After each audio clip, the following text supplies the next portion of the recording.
Isang mapagpalang araw po sa inyong lahat, mga kapuso at kapanalig sa bawat kwento ng buhay. Narito na naman po ang inyong lingkod, handang magbukas ng isang panibagong aklat, isang kwentong susubok sa tibay ng ating mga puso. Samahan niyo po akong muli sa isang paglalakbay na puno ng luha, pag-asa at pag-ibig. Sabi nila, ang isang pamilya ay parang isang bahay. Kapag nawala ang isang haligi nito, madaling gumuho ang lahat. Ngunit paano kung sa gitna ng mga guho, may isang taong darating na hindi man kadugo, ay may dalang liwanag. Isang liwanag na kayang buuing muli ang mga pusong nabasag at itayong muli ang isang tahanang winasak ng kalungkutan. Ang malaking bakal na tarangkahan ng Hacienda del Sol Dorado ay dahan-dahang bumukas at sa bawat pag-usad nito ay tila humihigpit ang pagkakahawak ng kaba sa aking dibdib. Ang tunog nito ay parang isang halimaw na nag-iinat, handang lamunin kung sino mang mangahas na pumasok. Mula sa sinasakyan kong tricycle, tanaw na tanaw ko ang isang mansyon na tila hinugot mula sa isang pelikula. Malaki, marangya, at napapalibutan ng isang hardin na perpektong-perpekto ang pagkakaayos. Ngunit sa kabila ng karangyaan, may kakaibang lamig itong hatid. Walang ingay ng mga batang naglalaro, walang tawanan. Tanging ang marahang ihip ng hangin na nagpapagalaw sa mga dahon ng naglalakihang puno ng akasya. Hanggang dito na lang po tayo, ma'am. Sabi ng driver, itinigil ang tricycle sa tapat mismo ng bumukas na tarangkahan. Bumaba ako, nanginginig pa ang mga tuhod habang hinihila ang aking nag-iisang maleta. Sa bawat hakbang ko sa mahabang daan ng bato, patungo sa pangunahing pinto, pakiramdam ko ay sinusuri ako ng daan-daang matang hindi ko nakikita. Ang mga bintana ng mansyon ay parang mga matang nakatingin sa akin nang walang emosyon. Kayanin mo to, Wei, sabi ko sa aking sarili. Hinigpitan ang hawak sa strap ng aking bag. Para sa kanila, kailangan mong kayanin to. Nang malapit na ako sa malaking pinto na gawa sa nara, isang mabilis na anino ang dumaan sa aking gilid. Isang kislap ng kulay rosas. Bago pa man ako makapag-react, naramdaman ko ang isang malamig at malagkit na likido na bumuhos mula sa itaas. Dumaloy sa aking ulo, sa aking buhok, at sa nag-iisa kong disenteng bestida. Napatigil ako. Nanlalaki ang mga mata. Ang amoy. Amoy pintura. Dahan-dahan kong itinaas ang aking kamay at hinawakan ang aking buhok. Kulay puti. Isang lata ng puting pintura ang nakabalanse sa isang sanga ng puno. Sa itaas ko. Kaya ngayon naman ay wala ng laman. Mula sa likod ng isang malaking paso na narinig ko ang mahinang hagik-gik. 3 pares ng mga mata ang sumilip, magkakamukha, na may parehong mapanuksong na ngiti sa kanilang mga labi. Ang mga Saldanha triplets, o sa aking kaso ngayon, ang mga Montecillo triplets. Bago pa man ako makapagsalita, bumukas ang malaking pinto. Isang babaeng nasa katanghalang gulang, nakasuot ng uniforme ng kasambahay, ang lumabas na may gulat sa mukha. Naku Diyos ko, anong nangyari sa'yo, Hija? Wala akong nagawa, kundi tumayo roon. Basang-basa sa pintura, habang ang 3 bata ay mabilis na nagtatakbo papasok sa mansyon. Ang kanilang mga tawanan ay umalingaw-ngaw sa loob ng malawak na pasilyo. Pakiramdam ko, hindi pintura ang ibinuhos sa akin, kundi isang baldeng kahihiyan. Pagkatapos akong tulungang maglinis ng kasambahay na nagpakilalang si Manang Elsa, dinala niya ako sa isang silid-aklatan na mas malaki pa sa bahay namin sa probinsya. Ang mga estante ng libro ay abot hanggang sa kisame, at ang amoy ng lumang papel at mamahaling kahoy ay nangingibabaw sa hangin. Sa gitna ng silid, sa likod ng isang malaking mesa na gawa sa mahogany, nakaupo ang isang lalaki, si Dante Montecillo. Hindi siya tumingin sa akin. Ang kanyang mga mata ay nakatuon sa mga papeles na nasa kanyang harapan. Ang kanyang mukha ay tila inukit mula sa bato. Matigas. Walang emosyon, na may pangga na laging tila nagpipigil ng galit. Kahit nakaupo, ramdam mo ang kapangyarihan at ang lamig na bumabalot sa kanya. Ikaw si Liwayway Ramos, sabi niya. Hindi iyon tanong, kundi isang pahayag. Ang kanyang boses ay malalim at walang kabuhay-buhay. O opo, sir, nautal kong sagot. Pinipigilan ang sarili kong yakapin ang aking katawan dahil sa lamig ng kanyang presensya. Sa wakas, itinaas niya ang kanyang tingin. Ang kanyang mga mata ay maitim at malalim. At nang magtama ang aming paningin, pakiramdam ko ay nakita niya ang lahat ng aking mga kasinungalingan at takot. Agad akong yumuko. Nababasa ko rito sa iyong resume na mayroon kang malawak na karanasan sa pag-aalaga ng mga bata. Patuloy niya ibinalik ang tingin sa mga papel. 10 bata na raw ang inalagaan mo. Hindi ako umimik. Bawat salita sa resume na yon ay isang kasinungalingan na binuo ko dahil sa desperasyon. Hindi ko kailangan ng experience mo, sabi niya. At sa wakas ay isinara ang folder. Ipinatong niya ang kanyang mga kamay sa mesa at tinitigan ako ng diretso. Hindi ko kailangan ng mga laro o ng mga kwento. Isa lang ang kailangan ng mga anak ko at isa lang ang hinihiling ko sa'yo. Huminga siya ng malalim. Disiplina. Yan lang ang kailangan nila. Yan ang trabaho mo. Gawin mo silang masunurin. Gawin mo silang tahimik. Naiintindihan mo ba? Tumango lang ako, hindi magawang magsalita. Mabuti. Manang Elsa will show you to your room. Ang mga patakaran ay nasa ibabaw ng iyong kama. Basahin mo. Sundin mo. Isang pagkakamali lang. Aalis ka. Tumayo siya. Hudyat na tapos na ang aming pag-uusap. Ni hindi man lang niya binanggit ang nangyari sa akin kanina. Para sa kanya, isa lang akong empleyado, isang bagay na maaaring palitan anumang oras. Ang silid ko ay nasa dulo ng isang mahabang pasilyo sa ikalawang palapag. Katapat ng silid ng mga bata. Malaki ito at malinis, ngunit walang palamuti. Walang pakiramdam na isa itong tahanan. Pagkapasok ko, isinara ko ang pinto at huminga ng malalim. Gusto kong umiyak, pero pinigilan ko. Dahil sa nangyari sa aking damit, wala akong maisuot, kundi ang lumang uniforme na ipinahiram sa akin ni Manang Elsa. Binuksan ko ang aking maleta, umaasang may maisasalba pa ako sa aking mga damit, para may maisuot bukas. Ngunit pagbukas ko nito, isang matamis at malagkit na amoy ang sumalubong sa akin.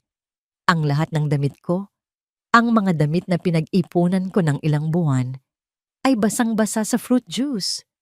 Bawat isa sa kanila ay malagkit at sira na. Sa ibabaw ng mga damit, may isang pirasong papel, isang drawing ng isang babaeng may X sa mga mata. At sa ilalim nito ay nakasulat, "Umalis ka dito." Doon na bumuhos ang mga luhang kanina ko pa pinipigilan. Napaupo ako sa sahig, sa gitna ng silid na malamig at dayuhan. Niyakap ko ang aking mga tuhod, hawak ang aking mga damit na sira na. Ang pintura sa aking buhok ay nagsisimula ng tumigas. Ang kahihiyan, ang takot, at ang bigat ng utos ni Mr. Montesillo ay dumagan sa akin ng sabay-sabay. 10. Ako ang pang-11 na yaya sa loob lamang ng isang buwan. Ngayon, naiintindihan ko na kung bakit. Hindi ito mga bata. Sila ay maliliit na sundalong binigyan ng misyon na paalisin ang lahat ng kaaway. At ako ang pinakabago nilang kalaban. Pinunasan ko ang aking mga luha gamit ang likod ng aking palad. Tumingin ako sa paligid ng malungkot na silid, sa maletang puno ng mga sirang damit, at sa sarili kong refleksyon sa salamin na mukhang isang kawawang basahan. Hindi ko to kaya. Bulong ko sa hangin. Ang boses ko ay basag. Aalis na ako bukas. Magdamag. Ang mga salitang aalis na ako bukas ay paulit-ulit na umikot sa aking isipan, parang isang sirang plaka. Niyakap ko ang aking mga tuhod habang nakaupo sa malamig na sahig. Ang mga basang damit ay nakakalat sa aking paanan.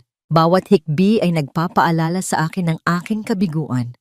Ngunit sa gitna ng kadiliman, isang imahe ang biglang sumagi sa aking isip. Ang mukha ng aking ina. Ang kanyang mga ngiting pagod, ngunit puno ng pag-asa. Ang mga kapatid kong nag-aaral.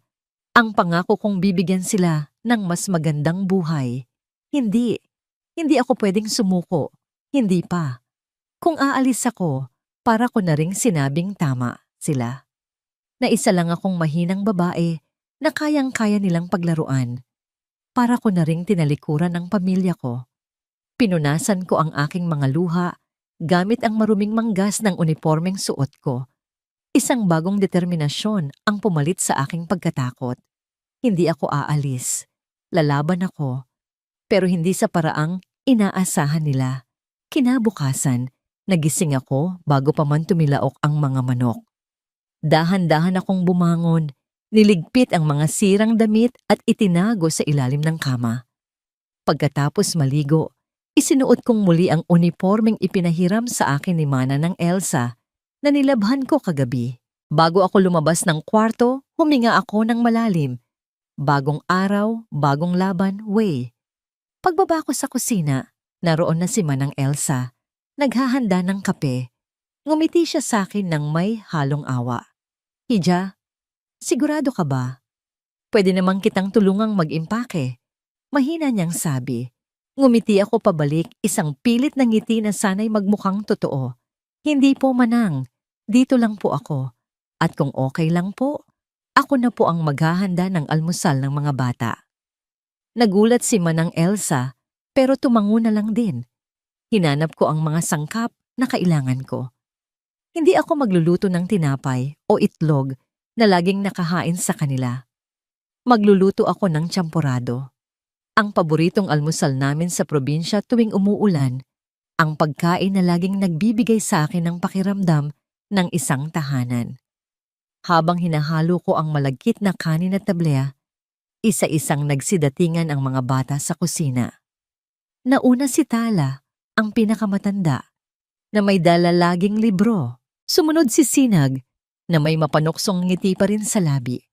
At ang huli ay si Dalisay, na nagtatago sa likod ng kanyang mga kapatid. Nang makita nila ako, nawala ang kanilang mga ngiti. Napalitan iyon ng pagtataka. Tila hindi sila makapaniwala na narito pa rin ako. Inaasahan siguro nilang isang bakanteng upuan at ang balitang wala na ang pang-11 nilang yaya.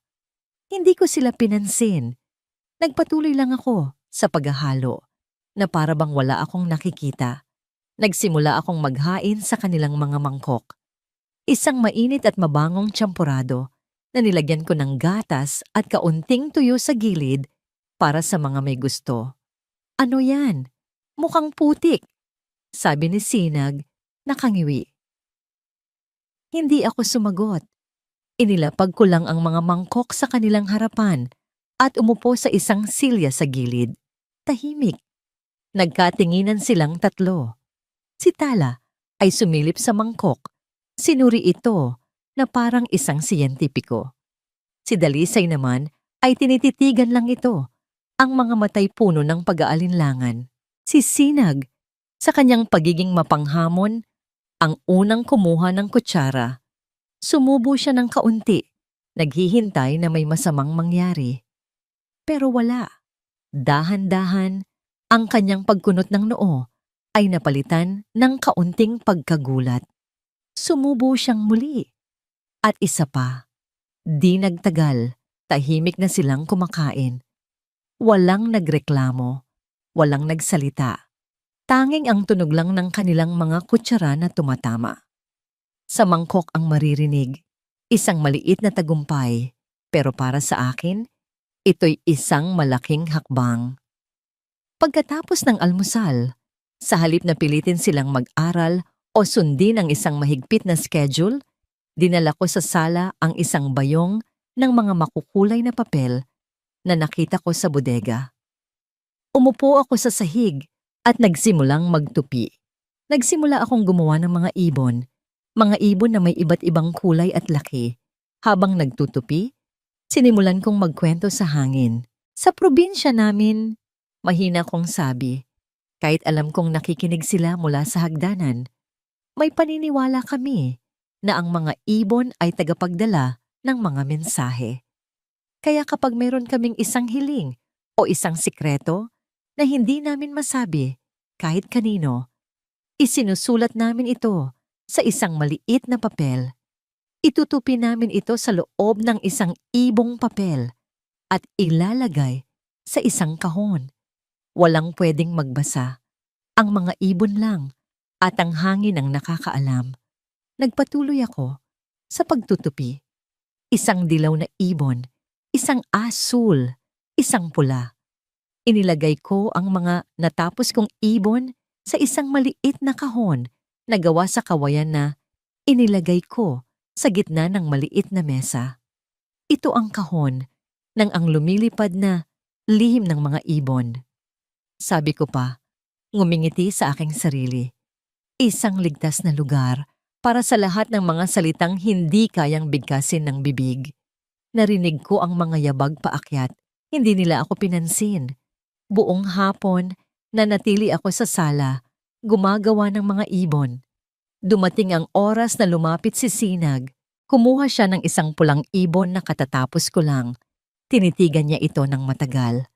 At pagkatapos, sa isang mabilis na kilos, ginusot niya ito sa kanyang mga kamay at ibinato sa sahig. Tumingin siya sa akin, naghihintay ng reaksyon.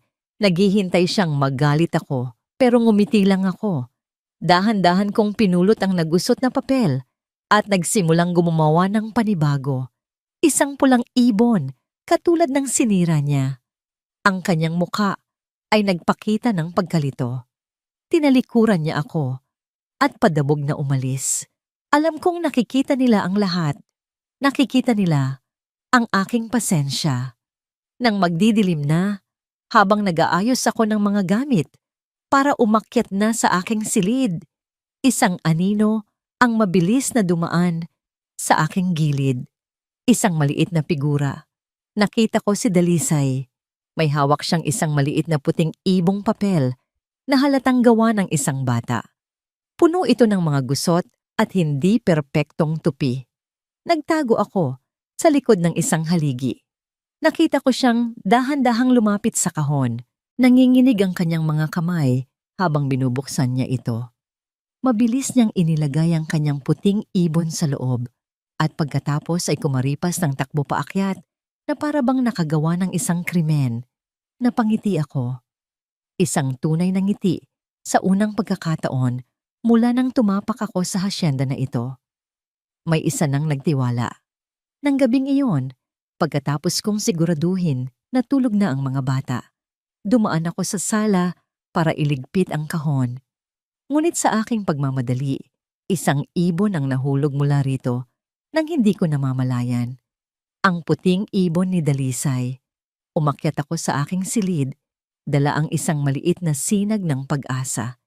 Ilang oras ang lumipas, ang buong bahay ay nababalot na sa katahimikan. Mula sa kanyang opisina, lumabas si Dante Montesillo. Ang muka ay pagod mula sa maghapong trabaho. Naglalakad siya sa madilim na pasilyo nang may isang bagay na pumukaw sa kanyang atensyon sa sahig. Isang maliit na puting bagay na naiilawan ng sinag ng buwan mula sa bintana. Pinulot niya ito. Isa itong ibong papel. Gusot-gusot at hindi perpekto. Dahil sa kuryosidad at sa isang impulsong hindi niya maintindihan, dahan-dahan niyang binuklat ang mga tupi nito. Sa loob, nakasulat sa pabilog at nanginginig na sulat kamay ng isang bata, ang mga salitang gumimbal sa kanyang mundo at unti-unting dumurog sa pader na yelong matagal na niyang binuo sa paligid ng kanyang puso. Miss na kita, Mami. Ang maliit na piraso ng papel sa aking kamay ay tila may bigat ng 1,000 bato. Ang mga salitang isinulat ng nanginginig na kamay ng aking anak na si Dalisay ay parang mga punyal na paisa-isang tumutusok sa baluting yelo na matagal ko nang binuo sa paligid ng aking puso. Miss na kita, Mami. Napapikit ako ng mariin. Sa isang iglap, Bumalik ang lahat. Ang halimuyak ng mga puting rosas sa hardin na paborito niya. Ang tunog ng kanyang tawa na umaalingaw-ngaw sa mga pasilyo ng mansyon na ito. Mga pasilyong na ngayon ay puno na lamang ng nakabibinging katahimikan. Ang init ng kanyang kamay sa tuwing hinahawakan niya ang sa akin. Si Amra. Para protektahan ang aking mga anak, itinago ko siya. Itinago ko ang kanyang mga larawan. Ikinulong ko ang kanyang mga alaala sa isang silid na walang sinumang pwedeng pumasok. Pinaniwala ko ang aking sarili na kung hindi nila siya makikita, kung hindi nila siya maaalala, ay hindi sila masasaktan. At higit sa lahat, hindi ako masasaktan. Ngunit ang ibong papel na ito, ang munting lihim na ito na inilipad palabas sa hawla ng puso ng aking anak, ay isang malupit na sampal sa akin. Isang patunay na lahat ng ginawa ko ay walang silbi. Ang kalungkutan ay naroon pa rin, nakakubli sa likod ng kanilang pagiging pilyo, lumuluha sa katahimikan ng kanilang mga gabi. At ako, ang kanilang ama, ay naging bulag dito. Dala ang papel. Naglakad ako patungo sa aking opisina. Binuksan ko ang ilaw at ang aking mga mata ay agad na napako sa nag-iisang larawan na itinira ko. Isang larawan naming 5, kuha 1 linggo bago siya mawawala. Nakangiti si Amara, karga si Dalisay, habang sinatala at sinag ay nakakapit sa kanyang bestida. Nakatayo ako sa kanyang tabi. Isang ngiti rin ang nasa aking labi, isang nanangiting hindi ko na matandaan kung paano gawin, isang masayang alaala. Ngunit ngayon, ito ay isang masakit na paalala ng lahat ng nawala sa amin. Kinabukasan, may kakaiba sa hangin. O marahil, sa akin lang. Mula sa bintana ng aking opisina, na tanawang hardin, sa unang pagkakataon, sa loob ng mahabang panahon, pinanood ko ang aking mga anak. At pinanood ko siya. Si Liwayway. Hindi niya sila pinipilit na magbasa ng libro o gumawa ng kanilang mga aralin. Sa halip, nakaupo silang lahat sa damuhan, sa ilalim ng puno ng mangga. May hawak siyang isang maliit na gunting at tinuturuan niya si Tala kung paano gumupit ng isang paru-paro mula sa isang dahon. Si Sinag ay tumatawa habang sinusubukan niyang gayahin ito. At si Dalisay, ang aking tahimik na si Dalisay, ay nakaupo malapit sa kanya, nakasandal sa kanyang balikat, payapang nanonood, walang sigawan, walang yakan, walang pilitan. Isang bahagi ko ang nakaramdam ng pagtataka. Paano niya nagagawa ito? Ang babaeng ito na puno ng kasinungalingan ng resume na may suot na unipormeng halatang hindi kanya. Paano niya nagagawang paamuin ang 3 maliliit na halimaw na sumira sa pasensya ng 10 profesional na yaya?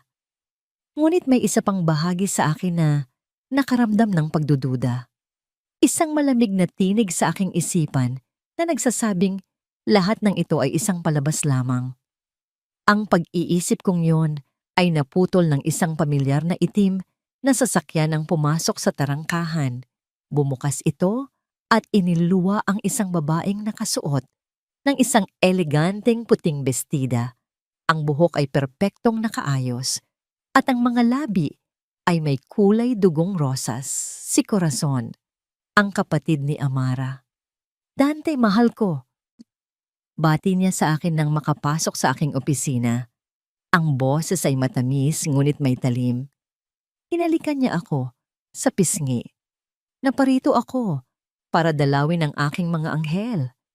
Alam mo na, hindi ako mapakali kapag hindi ko sila nakikita. Sabay kaming lumabas patungo sa hardin. Nang makita ng mga bata ang kanilang tiya, agad silang nagsitakbuhan papalapit. Si Corazon, gaya ng dati, ay may dalang mga regalo, mga manikang mas malaki pa sa kanila, at mga kahon ng mamahaling tsokolate mula sa ibang bansa. Para sa aking mga paboritong prinsesa, sabi niya, at isa-isang niyakap ang mga bata. Ang kanyang mga mata ay napunta kay Liwayway na magalang na tumayo sa isang tabi. Sinuri niya si Liwayway mula ulo hanggang paa. Isang bahagyang pagtaas ng kilay ang tanging nagpapakita ng kanyang hindi pagsang-ayon. Nang oras na ng tanghalian, ipinaghanda kami ni Liwayway ng simpleng tinolang manok. Ang amoy nito ay nagpaalala sa akin ng mga lutong bahay. Simple at malinis. Ngunit nang ilapag ito sa mesa, tiningnan ito ni Corazon na parabang isa itong dumi. Ano ito? Tanong niya. Hindi kay Liwayway, kundi sa akin. Tinolang manok. Mahina kong sagot. Kumuha siya ng kaunting sabaw gamit ang kutsara at tinikman ito. Hindi nagbago ang ekspresyon ng kanyang mukha. Alam mo, Dante, sabi niya, habang maingat na ibinabalik ang kutsara sa mesa, si Amara ay hindi kailanman hahayaang kumain ng ganito ang mga anak niya. Masyadong simple, masyadong pangkaraniwan. Naramdaman ko ang pag-igting ng hangin. Nakita kong napayuko si Liwayway, ngunit bago pa ako makapagsalita, aksidenteng natabig ni Sinag ang kanyang baso ng tubig. Natapon ito sa puting-puting mantel ng mesa. Sinag, sita ni Corazon. Ang kanyang boses ay biglang naging matalas. Tingnan mo ang ginawa mo. Lagi ka nalang pabaya. Nakita ko ang pagkatakot sa mga mata ni Sinag. Hahawakan na sana niya ito nang biglang lumapit si Liwayway. Ngumiti siya ng malumanay at kumuha ng isang table napkin. Nako, ayos lang yan, Sinag, sabi niya sa isang mahinahong boses na ikinagulat ko. Aksidente lang yan. Tubig lang naman. Matutuyo rin.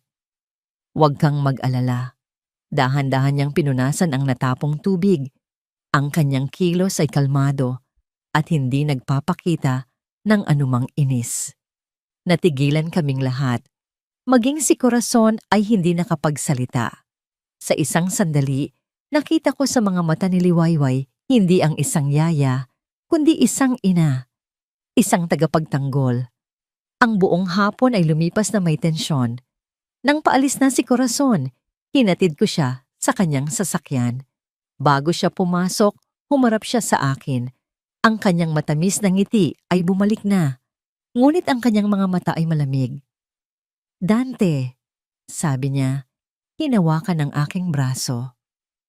Ang kanyang mga kuko na perpektong na mani-pedicure ay bahagyang bumaon sa aking damit. Maganda ang hangarin mo. Sa pagkuha ng isang simpleng babae mula sa probinsya, siguro iniisip mong mas madali siyang kontrolin. Huminga siya ng malalim at lumingon sa direksyon ng bahay, kung saan natatanaw namin si Liwayway na tinutulungan si Dalisay na itali ang sintas ng sapatos nito. Pero mag-ingat ka sa kanya, Dante. Bulong niya, ang kanyang boses ay parang isang ahas. May kung anong kakaiba sa mga ngiti niya. Masyadong perpekto, masyadong mapagpanggap, baka may tinatago. Pumasok siya sa kotse at umalis. Iniwan ako roon na nakatayo. Ang kanyang mga salita ay tumatagos sa aking isipan na parang lason. Tumingin akong muli kay Liwayway. Nakangiti siya habang ginugulo ang buhok ni Dalisay. Isang simpleng ngiti, isang inosenteng nakangiti. Pero dahil sa mga salita ni Corazon, sa unang pagkakataon, nakita ko ito bilang isang maskara. Ang pagbisita ni Corazon ay nag-iwan ng isang manipis na yelo sa hangin. Kinabukasan, ang mga bata ay naging mas tahimik kaysa dati. Maging si Sinag ay tila nawalan ng ganang mangasar. Ang mga ngiti na unti-unti ko nang nakikita ay muling nagtago sa likod ng isang pader ng kalungkutan. Alam ko kailangan kong gumawa ng isang bagay. Isang bagay na hindi inaasahan, isang bagay na wawasak sa lahat ng malamig na patakaran ng bahay na ito. Magbe-bake tayo ng cookies, deklara ko sa kanila. Pagkatapos ng tanghalian, nagkatinginan silang tatlo. Ang mga mukha ay puno ng pagtataka. Pero wala sa schedule yan, sabi ni Tala. Ang laging may hawak na libro, ang tagapagbantay ng kaayusan. Sabi ni Papa, kailangan naming magbasa pagkatapos kumain. Ngumiti ako. Well, Ngayon, ako ang boss. At sabi ng boss, magkakalat tayo sa kusina. Sa simula, sila'y nag-aalinlangan. Si Tala ay nakatayo lang sa gilid, nakahalukip-kip, hindi aprubahan ang aking plano. Si Dalisay ay mahiyain na humahawak lang sa laylayan ng aking damit. Isisinag lang ang may kislap ng interes sa kanyang mga mata. Inilabas ko ang lahat ng sangkap. Harina, asukal, itlog, butter at chocolate chips. Ibinigay ko kay Sinag ang harina at asukal para paghaluin. Binigyan ko si Dalisay ng mga itlog para basagin sa isang mangkok. At si Tala, lumapit ako sa kanya. Tala, mahina kong sabi, ikaw ang pinakamatanda, kaya ikaw ang pinakaimportante sa lahat. Ikaw ang magiging head chef. Ikaw ang magsasabi sa amin kung tama na ba ang paghahalo. Nakita ko ang bahagyang pagbabago sa kanyang mukha. Isang kislap ng pag-aalinlangan na napalitan ng kaunting interes. Dahan-dahan, lumapit siya sa mesa. Ang kusina, na dati tahimik at malinis, ay biglang napuno ng ingay at kalat. Sinimulan ni Sinag ang lahat ng aksidente niyang naihagis ang isang dako ng harina sa mukha ni Dalisay. Sa halip na umiyak, tumawa si Dalisay at gumanti. Naglagay ng harina sa ilong ni Sinag na parang clown at doon na nagsimula ang isang digmaan ng harina. Sa gitna ng tawanan at puting-puting alikabok, nakita kong nakatayo si Tala sa gilid, hindi gumagalaw. Ang kanyang mga mata ay nakatingin sa aming lahat. At sa unang pagkakataon, nakita ko ang isang emosyon sa kanyang mukha na hindi ko pa nakikita dati. Isang malalim na kalungkutan. Ang kanyang mga labi ay nanginginig. Lumapit ako sa kanya. Hindi pinapansin ang harina sa aking buhok at mukha. Ayos ka lang, Tala? Umiling siya. At isang butil ng luha ang pumatak mula sa kanyang mga mata. Gumawa ng isang maliit na linya sa harinang nakadikit sa kanyang pisngi. Ganito rin kami dati. Bulong niya. Ang boses ay basag. Si Mommy. Tinuruan niya akong mag-bake. Ito yung paborito naming gawin. Sabi niya, ako raw ang head chef niya. At doon na siya bumigay. Humagulgol siya. Isang iyak na matagal nang kinikimkim sa kanyang maliit na dibdib. Ang iyak ng isang batang naulila. Ang iyak ng isang batang nangungulila sa init ng yakap ng kanyang ina. Walang salitang lumabas sa aking bibig. Niyakap ko lang siya ng mahigpit. Isinubsob niya ang kanyang mukha sa aking balikat at doon inilabas ang lahat ng sakit. Naramdaman ko ang pagyakap din ni Sinag at Dalisay mula sa likuran. 4 kaming magkakayakap sa gitna ng kusinang puno ng harina, pinagsasaluhan ng isang sandali ng kalungkutan at pag-unawa. Ilang minuto ang lumipas nang bumitaw si Tala sa pagkakayakap. Pinunasan niya ang kanyang mga luha. Tumingin siya sa akin. Ang kanyang mga mata ay namumula pa. Ngunit sa unang pagkakataon, mayroon na itong liwanag. Okay, sabi niya sa isang mahinang boses. Ako ang head chef. Sinag, kulang pa sa asukal iyan. Isang matamis na ngangiti ang sumilay sa aking labi. Sa wakas, ang pader ay nagsimula ng gumuho. Nang dumating si Dante Montesillo mula sa trabaho, hindi ang ingay o ang kalat ang kanyang naabutan. Naabutan niya ang resulta nito. Ang buong bahay ay amoy bagong lutong cookies. At sa sala, naabutan niya kaming 4 na nakaupo sa sahig, nagpupunasan ng harina sa aming mga katawan habang tumatawa. Sina Tala, Sinag at Dalisay ay may mga mantsa ng tsokolate sa kanilang mga mukha. Ang kanilang mga tawa ay dalisay at masaya. Isang tunog na matagal nang nawala sa tahanang ito. Nakatayo lang siya sa may pintuan, hindi makapaniwalang nakatingin sa amin.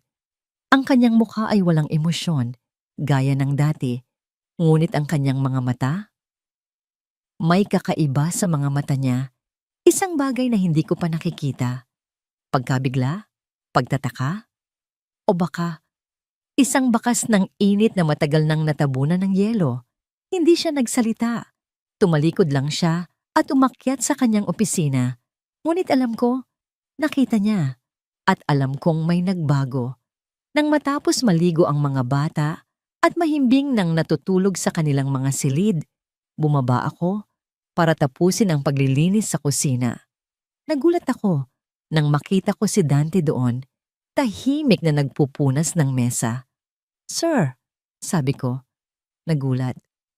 "Ako na po dyan. Trabaho ko po yan." Hindi siya tumingin sa akin. "Okay lang," sabi niya. Ang boses ay mas mahina kaysa karaniwan. "Ang kalat na ito, it's a good kind of mess." Nagpatuloy kami sa paglilinis ng walang imikan. Isang komportableng katahimikan ang namagitan sa amin. Nang sabay kaming yumuko para pulutin ang isang basahan na nahulog sa sahig, ang aming mga kamay ay nagdikit. Isang munting kuryente ang gumapang sa aking braso. Mabilis kong binawi ang aking kamay. Ang aking mukha ay biglang uminit. Nag-angat ako ng tingin at nakita kong nakatingin din siya sa akin. Ang kanyang mga mata ay hindi na kasing lamig ng dati. May kung anong kislap doon. Isang bagay na nagpatibok ng mabilis sa aking puso. "Sige po, sir. Akyat na po ako," sabi ko. Nauutal at mabilis na tumalikod bago pa niya makita ang pamumula ng aking mga pisngi. Nagmamadali akong umakyat. Ang puso ko'y kumakaripas na tila hinahabol ng isang kabayo. Pagdating sa aking silid, napasandal ako sa pinto at napahawak sa aking dibdib. Ano yon? Bakit ganito ang epekto niya sa akin? Ang amo kong malamig at walang puso, sa isang saglit, ay tila nagpakita ng isang bahagi ng kanyang sarili na hindi ko pa nakikita. At natatakot ako na ang bahaging iyon ay ang nagsimulang magpatibok ng aking puso. Ngunit habang ang isang munting pag-asa at kakaibang kilig ay isinisilang sa loob ng Hacienda del Sol Dorado, sa kabilang dako ng lungsod, isang anino ang naghahanda ng kumilos sa isang madilim at mamahaling restaurant kung saan ang bawat usapan ay isang sikreto. Nakaupo si Corazon Imperial. Ang ilaw mula sa kandila sa kanyang mesa ay nagbibigay liwanag sa kanyang perpektong mukha, ngunit nag-iiwan ng anino sa kanyang mga mata, mga aninong nagkukubli ng isang malalim na galit. Isang lalaking nakasuot ng makapal na jacket ang lumapit sa kanyang mesa. Hindi ito nagsalita. Inilapag lang nito ang isang plain brown na folder sa ibabaw ng puting mantel. Binuksan ni Corazon ang kanyang mamahaling pitaka. Kumuha ng isang makapal na sobre ng pera at marahang itinulak ito patungo sa lalaki. Kinuha ito ng lalaki nang walang reaksyon, inilagay sa loob ng kanyang jacket. Bago ito tumalikod para umalis, bahagya itong yumuko at nagsalita sa isang boses na halos pabulong. "Nandito na lahat ng impormasyon tungkol kay Liwayway Ramos," sabi ng lalaki. May tinatakbuhan siya sa probinsya niya. Pagkasabi noon, tumalikod na ito at naglakad palayo. Naglaho sa dilim ng restaurant na parabang hindi kailanman nag-exist. Naiwan si Corazon na mag-isa sa kanyang mesa. Dahan-dahan niyang kinuha ang kanyang kopita ng mamahaling red wine at uminom ng isang maliit na lagok. Ang kanyang mga mata ay hindi inaalis sa folder. Isang malamig. Halos hindi makitang mamangiti ang sumilay sa kanyang mga labi na kulay dugo. Sa wakas, gamit ang kanyang mga daliri na may perpektong pulang kuko, maranyang binuksan ang folder. Sa loob, may mga dokumento at ilang mga litrato. Ang unang litrato ay nagpakita ng isang mas batang liwayway, nakangiti sa kamera, ngunit ang kanyang nangiti ay hindi kasing laya ng mga ngiting nakikita niya sa hasyenda. May kung anong lungkot sa kanyang mga mata. Pero ang sunod na papel ang nagpangiti kay Corazon ng mas malawak. Isang kopya ng isang marriage contract. Liwayway Ramos, bulong niya sa sarili. Ang kanyang boses ay isang halimuyak ng lason at tagumpay. Sino ka nga ba talaga? Isinara niya ang folder. Ang simpleng yaya, ang anghel na nagligtas sa mga pamangkin niya, ang babaeng unti-unting pumapasok sa puso ni Dante. Ngayon, hawak na niya ang sandata na wawasak sa lahat ng yon. Tingnan natin kung gaano katagal ang pananatili mo sa paraiso. Munting anghel, sabi niya sa hangin. Itinaas ang kanyang kopita na para bang may ka-toast. Ang laro ay ngayon palang magsisimula. Ang katahimikan sa aking opisina ay dati kong kapayapaan, ngunit ngayon ay tila isa na itong kulungan. Ang bawat sulok ay nangungusap, nagpapaalala sa akin ng mga tunog na wala rito. Ang halakhak ng aking mga anak, ang amoy ng cookies, ang init ng isang di sinasadyang pagdampi ng mga kamay sa kusina. Napahawak ako sa aking sentido. Ilang araw na ang nakalipas mula ng gabing iyon, ngunit ang imahe ni Liwayway na puno ng harina ang mukha, ngunit may ngiti sa mga labi, ay hindi maalis sa aking isipan. Ang babaeng iyon, pinapasok niya ang liwanag sa mga lugar na matagal ko nang isinara. At habang isang bahagi ko ang nagagalak sa init na yon, isang mas malaking bahagi ang natatakot. Ang init ay kayang tumunaw. At kapag natunaw ang yelo, lalabas ang lahat ng sakit na itinatago nito sa ilalim. Ilang beses kong sinubukan na kausapin siya, na magtanong tungkol sa kanya, na sabihing, "Salamat." Ngunit sa tuwing magtatama ang aming mga mata, sa tuwing ngingitian niya ako ng bahagya, bumabalik ako sa pagiging bato. Mas madali, mas ligtas. Ang aking pag-iisip ay naputol nang bumukas ang pinto ng aking opisina. Si Corazon, nakangiti na naman ng matamis. Dante, tamang-tama ang dating ko. Naisip ko, maganda ang araw, bakit hindi tayo maglaro sa hardin? Para makasama ko naman ang mga pamangkin ko. Sabi niya, ang boses ay puno ng sigla na tila hindi natural. Bumaba kaming dalawa. At gaya ng dati, ang presensya ni Corazon ay agad na nagpabago sa kapaligiran. Ang mga bata na kanina lang ay masayang naglalaro ng bahay-bahayan, kasama si Liwayway, ay biglang naging mas formal. "Halik kayo, mga anghel ko," tawag ni Corazon. "Maglaro tayo ng habulan." Si Sinag, na laging handa sa laro, ay agad na tumakbo. Si Dalisay, na mas mahiyain, ay nag-atubili. Ngunit sa pag-udyok ni Corazon, sumali na rin ito. Si Tala ay nanatili sa tabi ni Liwayway. Mas gustong magbasa ng libro. Pinanood ko sila mula sa veranda. Nakita ko kung paanong ang mga mata ni Corazon ay hindi nakatuon sa laro, kundi kay Liwayway na matiyagang tinutulungan si Tala sa isang mahirap na salita sa kanyang binabasa. Isang matalim na tingin ang dumaplis sa mukha ni Corazon bago ito muling ngumiti.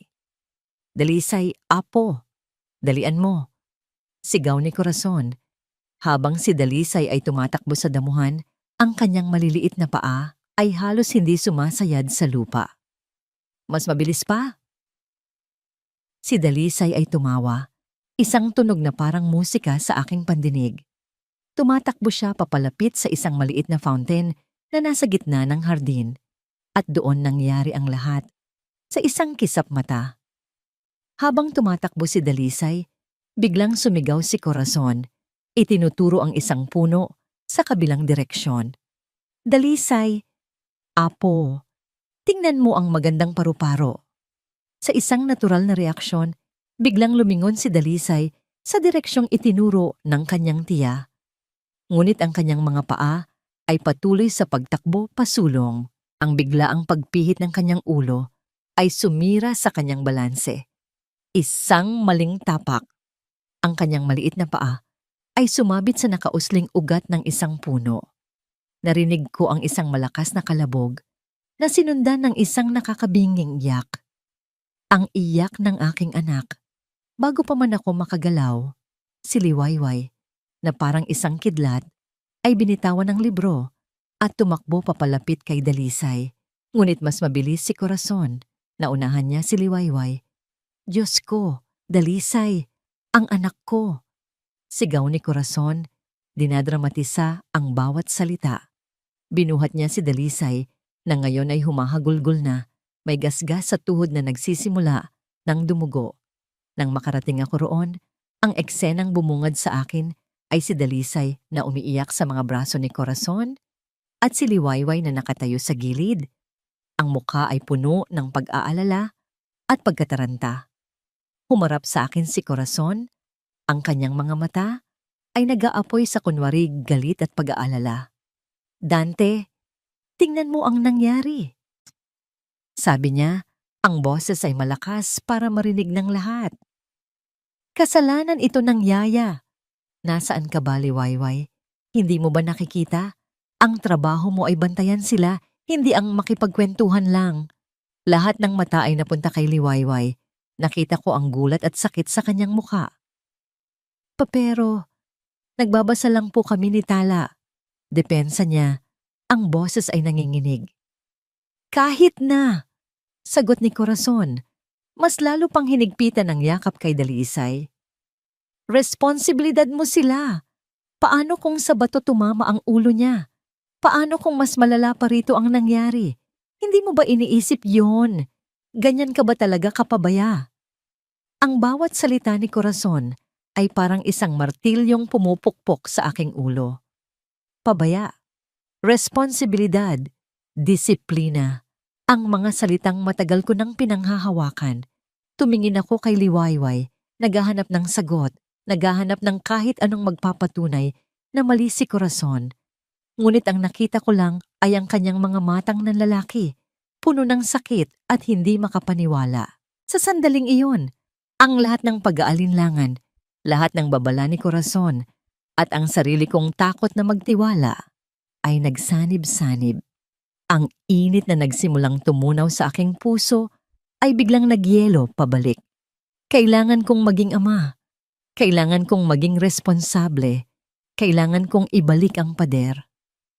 Huminga ako ng malalim, hinayaan ang lamig na muling bumalot sa aking pagkatao. Tumingin ako nang diretso sa mga mata ni Liwayway. Walang emosyon, walang bakas, ng kahit anong init na namagitan sa amin sa kusina. Trabaho mo lang ang gawin mo. Sabi ko, ang bawat salita ay matigas at mabigat na parang bato. Huwag ka nang lumagpas sa linya. Nakita ko ang pagkadurog sa kanyang mga mata. Isang munting kislap ang namatay, na para bang isang kandilang hinipan ng isang malakas na hangin. Tumango siya, hindi makapagsalita, bago yumuko at dahan-dahang tumalikod para kumuha ng first aid kit. Iniwan akong nakatayo roon kasama si Corazon, na ngayon ay may isang bahagyang halos hindi makitang ngiti ng tagumpay sa kanyang mga labi.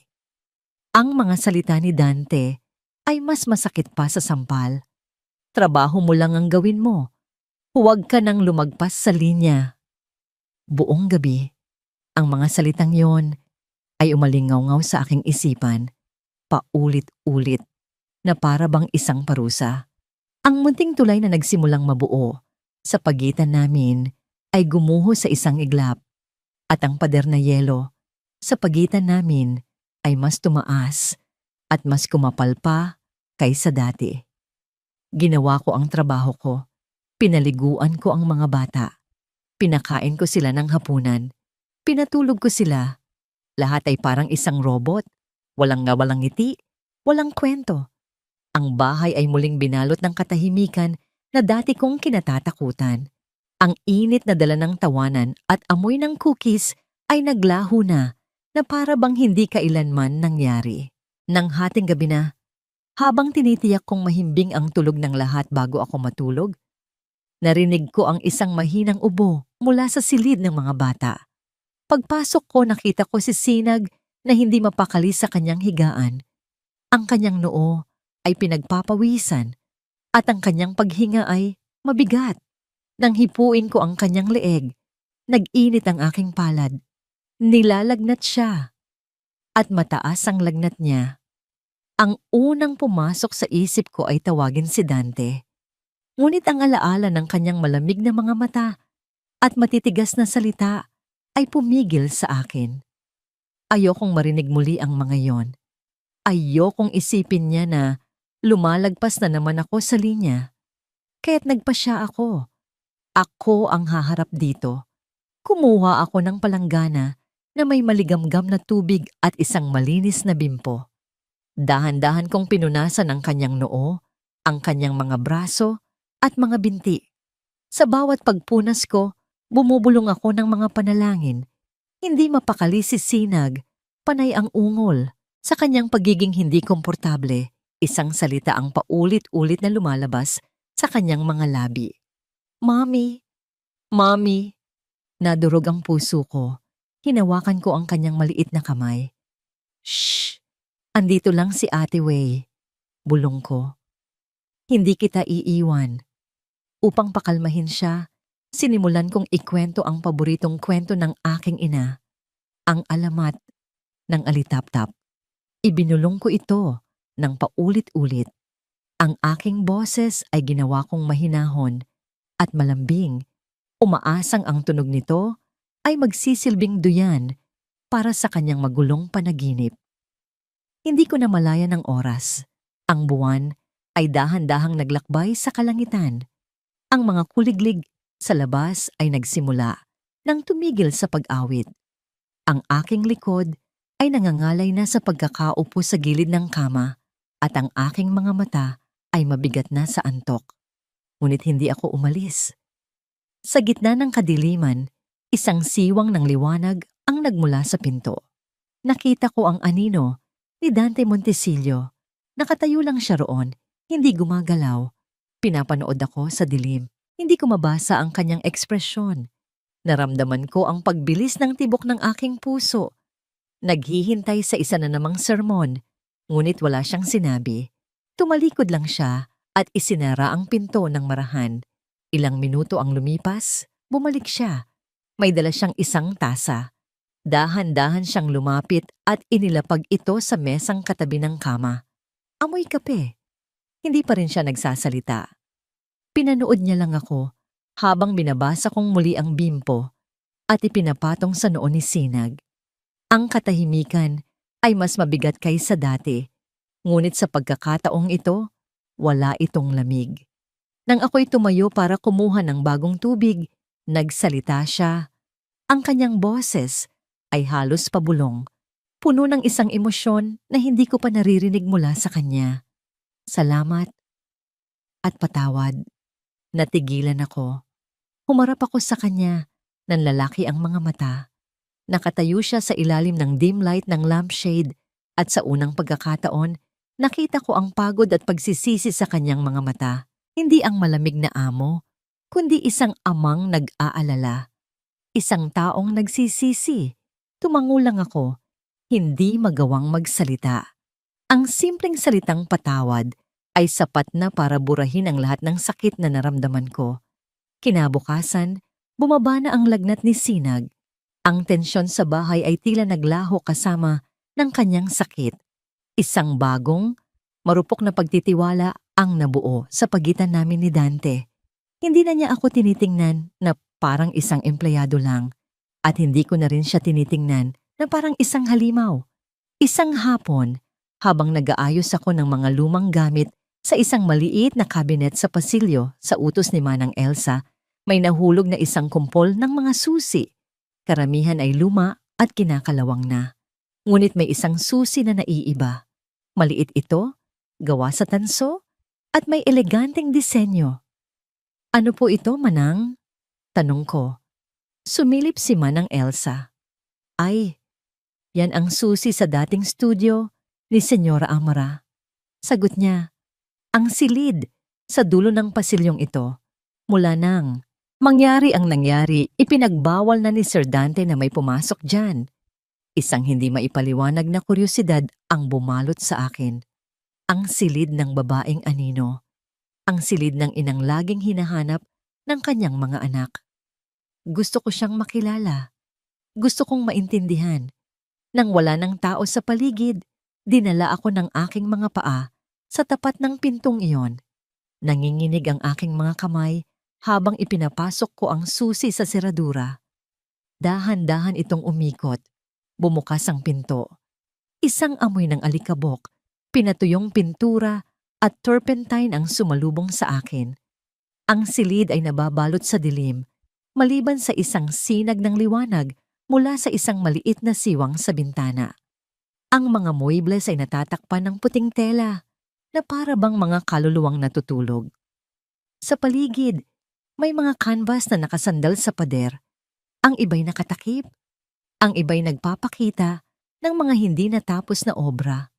Mga imahe ng magulong kulay at madidilim na hugis. Naglakad ako sa loob. Ang bawat hakbang ay maingat. May kung anong bigat at lungkot sa loob ng silid na ito. Ito ang santuwaryo ng isang pusong may dinaramdam. Sa likod ng isang malaking canvas na nakasandal sa pader, may isang bagay na nakaagaw ng aking pansin. Isang maliit, itim na libro na balat ang pabalat. Isang talaarawan. Alam kong mali. Alam kong ito na ang pinakamalaking paglampas sa linyang niyang iginuhit ni Dante. Ngunit ang pagnanais kong umunawa ay mas malakas kaysa sa aking takot. Dahan-dahan kong binuklat ang mga pahina. Puno ito ng magandang sulat kamay, mga tula, mga saloobin. Ngunit habang papalapit sa dulo, ang sulat ay nagiging magulo at padaskol-daskol. Binuklat ko ito sa huling pahina. May petsa. Ang petsa ng araw kung kailan siya namatay. Ang mga salita ay tila isinulat sa gitna ng isang bagyo. Ang tinta ay kumalat dahil sa mga patak ng luha. Binasa ko ito at sa bawat salita, ang hangin sa aking baga ay tila nauubos. Hindi ito tungkol sa mahinang puso. Hindi ito tungkol sa sakit. Ito ay isang paalam. Hindi ko na kaya ang dilim, Dante. Patawarin mo ako. Patawarin niyo ako, mga anak ko. Ang opisina ko ay ang aking kuta. Dito, ang bawat bagay ay may sariling lugar. Ang mga libro ay nakaayos ayon sa kulay at laki. Ang mga papeles ay nakasalansan ng perpekto. Ang kaayusang ito, ang aking kontrol, ang tanging bagay sa buhay kong ito na kaya kong kontrolin. Ngunit nitong mga nakaraang araw, kahit ang kaayusang ito ay hindi na kayang pakalmahin ang kaguluhan sa loob ko. Ang imahe ni Liwayway na nagbabantay kay Sinag buong gabi. Ang kanyang pagod na mukha, ngunit determinadong mga mata. Ang aking sariling mga salita. Isang pasasalamat, isang paumanhin, na tila nagbukas ng isang pinto na hindi ko na alam kung paano isara. Isang bahagi ko ang gustong buksan ito ng tuluyan. Ngunit ang takot na sa pagbukas nito'y bumuhos palabas ang lahat ng halimaw na matagal ko nang ikinulong, ay mas malakas. Nasa gitna ako ng pag-iisip na ito nang marinig ko ang isang mahinang katok sa pinto. Pasok, sabi ko. Inaayos ang aking salamin. Ibinabalik ang maskara ng isang walang emosyong amo. Pumasok si Liwayway, ngunit iba ang itsura niya ngayon. Wala ang karaniwan niyang bahagyang ng ngiti.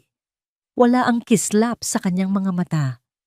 Sa halip, ang nakita ko ay isang malalim na awa at lungkot. At sa kanyang mga kamay, hawak niya ang isang bagay na nagpatigil sa pagtibok ng aking puso. Ang itim na talaarawan ni Amara. Dahan-dahan siyang lumapit sa aking mesa. Hindi siya nagsalita. Maingat niyang inilapag ang talaarawan sa ibabaw ng aking mga perpektong nakaayos na papeles na para bang isa itong babasaging bagay. Ang unang reaksyon ko ay galit. Isang nag-aalab na galit na nagmula sa takot. Saan mo nakuha yan? Tanong ko. Ang boses ko ay malamig at matalim. Sino ang nagbigay sa'yo ng karapatan na pumasok sa silid niya? Sinabi ko sa'yo, Liwayway, huwag kang lalagpas sa linya.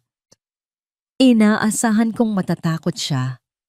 Inaasahan kong yuyuko siya at hihingi ng tawad. Ngunit hindi. Tumingin siya ng diretso sa aking mga mata at ang nakita ko roon ay hindi takot, kundi isang tapang na hindi ko alam na taglay niya.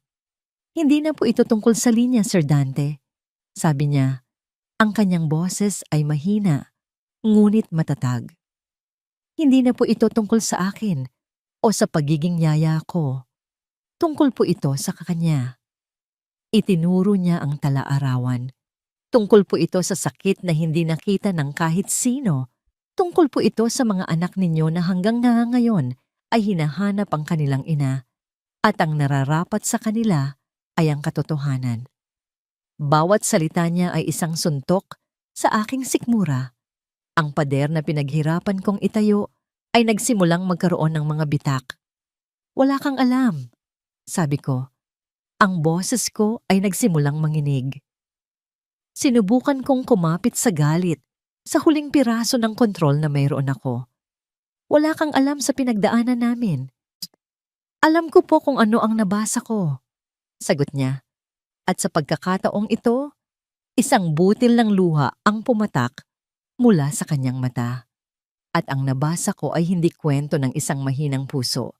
Ito ay sigaw ng isang kaluluwang nalulunod. Ang mga salitang iyon, isang kaluluwang nalulunod, biglang bumalik ang lahat. Ang mga huling buwan ni Amara. Ang kanyang mga matang laging walang buhay kahit papilit siyang ngumingiti. Ang mga gabing hindi siya makatulog. Ang mga araw na ayaw niyang bumangon sa kama. Paulit-ulit niyang sinasabi sa akin, "Pagod lang ako, Dante. Pagod na pagod lang ako." At naniwala ako. O mas tamang sabihin, pinili kong maniwala dahil mas madali iyon. Ang pader ay gumuho. Nagsimulang manginig ang aking mga kamay. Ang aking paghinga ay naging mababaw. Ibinagsak ko ang aking sarili sa aking upuan. At doon, sa harap ng babaeng halos hindi ko kilala, ang dakilang si Dante Montesillo ay gumuho na parang isang kastilyong buhangin na hinampas ng alon. Napahawak ako sa aking mukha at humagulgol.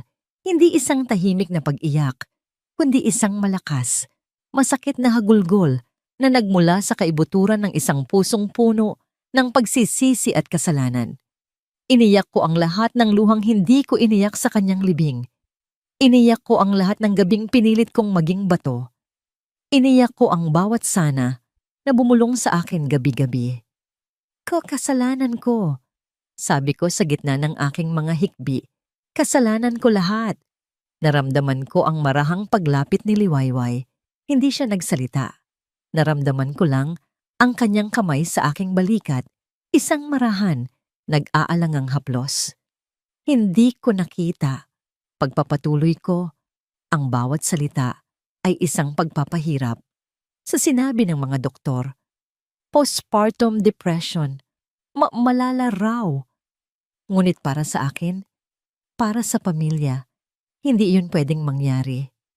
Isang Montesillo, magpapakamatay, isang eskandalo, isang kahihiyan. Itinaas ko ang aking ulong puno ng luha at tiningnan siya. Kaya tinago ko. Ikinuwento ko sa lahat na inatake siya sa puso. Pinaniwala ko ang mga anak ko na ang mami nila ay may mahinang puso para hindi nila isipin na iniwan sila, para protektahan sila. Pero ang totoo, ang sarili ko ang pinoprotektahan ko. Ang sarili ko mula sa katotohanang nabigo ako. Nabigo akong iligtas ang asawa ko. Ang sakit sa aking dibdib ay halos hindi ko na makayanan. Ang bigat ng aking sikreto ay dinudurog ako. Hindi ko siya nakita, Way. Bulong ko, ang kanyang pangalan ay dulas na lumabas sa aking bibig. Nalulunod na siya sa tabi ko, pero ang nakikita ko lang ay ang sarili kong anino. Inaasahan kong hahatulan niya ako. Inaasahan kong lalayo siya. Ngunit sa halip, ginawa niya ang isang bagay na hindi ko inaasahan. Dahan-dahan, niyakap niya ako. Isang yakap na puno ng pag-unawa, hindi paghusga. Sa una, nanigas ako. Ngunit ang init na nagmumula sa kanya ay tila tumagos sa lamig ng aking balat. Dahan-dahan, sumuko ako. Niyakap ko siya pabalik at isinubsob ang aking mukha sa kanyang balikat. Umiiyak na parang isang batang nawawala. Sa sandaling iyon, sa gitna ng aking pagkawasak, naramdaman ko ang kapayapaan. Naramdaman ko ang pagpapatawad. Ngunit ang kapayapaan ay panandalian lamang. Isang malamig at matamis na boses ang bumasag sa aming katahimikan mula sa nakabukas na pinto. Ayan, sa wakas, nalaman na rin ng katulong ang maduming sikreto ng pamilya Montesillo. Dahan-dahan akong nag-angat ng tingin. Nakatayo sa pintuan si Corazon, perpekto gaya ng dati sa kanyang damit. Ngunit ang kanyang mga labi ay may isang ngiti. Isang ngamong ngiting malamig. Isang ngiting nagtatagumpay. Ang init ng yakap ni Dante. Ang bigat ng kanyang mga luha sa aking balikat. Ang marupok na sandali ng aming pagiging isa sa gitna ng kanyang pagkawasak. Lahat ay biglang naglaho na parang bula sa isang iglap. Ang mga salita ni Corazon ay parang isang baldeng puno ng yelo na ibinuhos sa aming dalawa. Nagyayelo sa sandaling iyon at ginagawa itong isang babasaging alaala na ngayon ay basag na. Mabilis akong lumayo kay Dante na para bang napaso. Ang init sa aking mga pisngi ay napalitan ng nanunuot na lamig. Naramdaman kong muling bumalik ang lahat ng pader sa pagitan namin, mas matataas at mas matitibay kaysa dati. Dahan-dahang nag-angat ng ulo si Dante. Pinunasan niya ang kanyang mga luha gamit ang likod ng kanyang palad at sinubukang ibalik ang maskara ng kontrol at kapangyarihan. Ngunit huli na. Nakita na namin ni Corazon ang kanyang pagkawasak at alam kong gagamitin niya iyon laban sa kanya. Corazon! Sabi ni Dante. Ang boses niya ay garalgal pa rin, ngunit pilit na pinatitigas. Anong ginagawa mo rito? Naglakad si Corazon papasok sa opisina. Ang bawat hakbang ay dahan-dahan at may kumpiyansa na para bang siya ang reyna at kami ang kanyang mga alipin. Ngumiti siya, isang nangiting hindi umaabot sa kanyang mga mata. Ano pa ba? Dinalaw ko lang ang mahal kong bayaw, pero mukhang may naistorbo akong madamdaming eksena. Tumingin siya sa akin, mula ulo hanggang paa, na may halong pandidiri at pagtatagumpay. Ang galing mo palang umarte, ano? Isang yaya sa umaga, isang taga-aliw sa gabi. Talagang sinusulit mo ang sahod mo. Tumigil ka, Corazon, mariing sabi ni Dante. Tumatayo. Wala kang alam sa nangyayari. Diyan ka nagkakamali. Sagot niya, ang kanyang boses ay naging seryoso at puno ng lason. Lumapit siya sa mesa at idinantay ang kanyang mga palad dito. Alam ko ang lahat. Narinig ko ang lahat. Ang pag-amin mo, ang sikreto ng perpektong pamilya Montesillo. Namilog ang mga mata ko sa takot. Naramdaman ko ang panginginig ng aking mga tuhod. Tumingin si Corazon kay Dante, ang kanyang ngiti ay nawala na, napalitan ng isang malamig na determinasyon. Isipin mo na lang ang headline sa mga dyaryo, Dante. Ang tunay na kwento sa likod ng pagkamatay ni Amara Montesillo. Isang trahedya, isang iskandalo, isang kwento ng isang asawang pabaya na hindi man lang nakita ang pagdurusa ng kanyang kabiyak. Paano kaya yon makakaapekto sa mga anak mo? Sa kanilang paglaki, malalaman nila na ang mommy nila ay hindi isang anghel na may mahinang puso, kundi isang babaeng sumuko at iniwan sila. Huwag mong idamay ang mga anak ko dito, sigaw ni Dante. Ang kanyang kamao ay nakakuyom sa gilid. Hindi ko sila idadamay. Ikaw ang gumagawa niyon, sagot ni Corazon. Kalmado pa rin. Pero pwede nating iwasan ang lahat ng ito. Mayroon akong isang simpleng solusyon. Huminga siya ng malalim na para bang ninanamnam ang bawat sandali. Simple lang ang gusto ko. Una, paalisin mo ang babaeng yan. Sabi niya, itinuro ako na para bang isa akong basura. Ngayon din. At pangalawa, ibibigay mo sa akin ang buong kontrol sa pagpapalaki sa mga pamangkin ko. Ang kanilang pag-aaral, ang kanilang kinabukasan, lahat ay dadaan sa akin. Ako ang magiging ina nila, ang inang hindi nagawang maging si Amara, at ang inang hinding-hindi magiging ang isang katulong na tulad niya. Natigilan ako. Ito pala ang plano niya. Hindi lang paghihiganti, kundi kapangyarihan. Control. Bago pa man makasagot si Dante, lumapit sa akin si Corazon habang si Dante ay nakatalikod. Gulong-gulo ang isip. Bumulong siya sa akin. Ang kanyang hininga ay malamig at may amoy ng mamahaling pabango. At ikaw, Liwayway Ramos, o kung sino ka man talaga, bulong niya. Akala mo ba hindi ko alam? Ang pagtakas mo mula sa probinsya, ang isang kasunduan, isang lalaking hindi mo mahal na dapat ay pakakasalan mo. Tumakas ka, hindi ba? Iniwan mo ang pamilya mo sa kahihiyan. Ang dugo sa aking katawan ay tila nagyelo. Paano? Paano niya nalaman? Ang sikretong itinatago ko sa lahat, ang dahilan kung bakit ako napadpad dito, ay nasa mga kamay na pala ng aking pinakamatinding kaaway. Wala na akong takas. Naramdaman ni Dante ang pagbabago sa hangin. Humarap siyang muli. Ang kanyang mukha ay puno ng pagkalito nang makita niya ang aking pamumutla at ang takot sa aking mga mata. Anong sinabi mo sa kanya? Tanong ni Dante kay Corazon. Ngumisi si Corazon. Ang huling alas niya. Wala naman. Ipinapakita ko lang sa kanya na ang mga sikreto, gaano man kaliit, ay laging lumalabas. Naglakad siya pabalik sa may pinto at kinuha ang isang pamilyar na brown folder na nakasandal sa pader. Ang folder mula sa restaurant. Ang katapusan ko, inihagis niya ito sa ibabaw ng mesa ni Dante.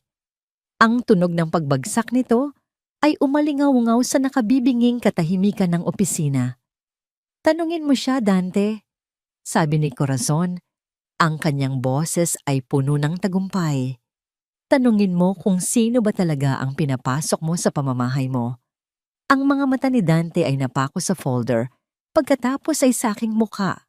Ang bahagyang tiwala na kanyang ipinakita, ang marupok na ugnayan na aming binuo, ay nakita kong naglaho sa isang iglap na palitan ng luma at pamilyar na pagdududa na ngayon ay may kasama ng bakas ng pagkakanulo. Nakatayo lang ako roon, hindi makagalaw, hindi makahinga. Nahuli na ako sa isang laro kung saan hindi ko alam. Nakasali pala ako. Ako ang unang natalo. Ang hangin sa loob ng opisina ay napakabigat.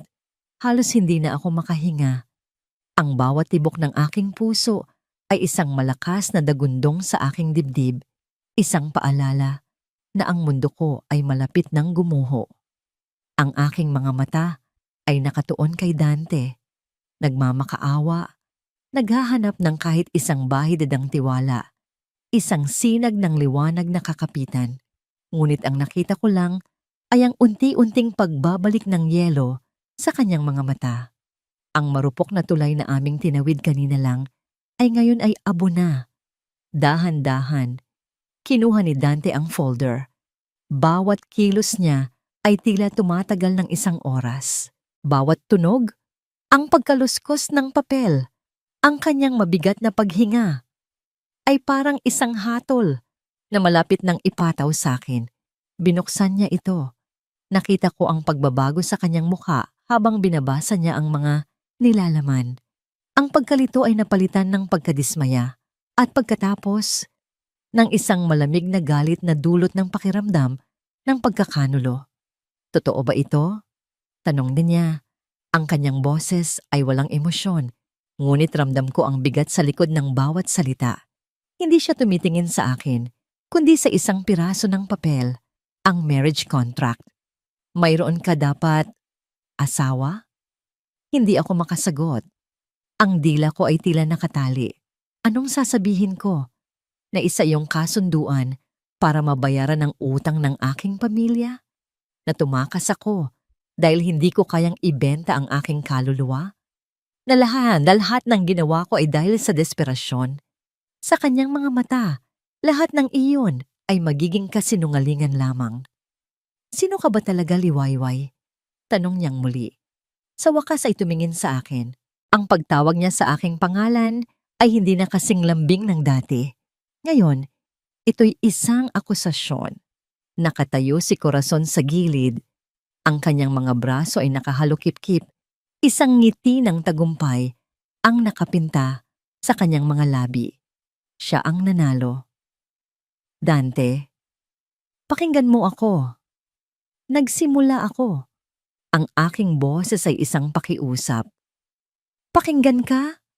Putol niya. Ang kanyang boses ay biglang tumaas. Para ano? Para makarinig ng isa na namang kasinungalingan? Ang resume mo, isang kasinungalingan. Ang pagkatao mo, isang kasinungalingan. Lahat ba ng ipinakita mo sa akin, sa mga anak ko, ay kasinungalingan din? Ang bawat salita ay isang saksak sa aking puso. Nanginginig ang mga kamay ko habang hawak ang mga papel. Isang kasinungalingan. Lahat. Ang babaeng pinagkatiwalaan ko ng aking mga anak, ang babaeng pinakitaan ko ng aking kahinaan, ay isang estrangherong may tinatagong sikreto. Ang isip ko ay naguguluhan. Sa isang banda, ang banta ni Corazon tungkol sa sikreto ni Amara. Sa kabilang banda, ang pagkakanulo ng babaeng nasa harapan ko.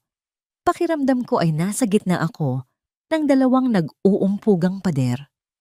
At sa gitna ng lahat, ang aking mga anak, ang kanilang kaligtasan, ang kanilang kapayapaan.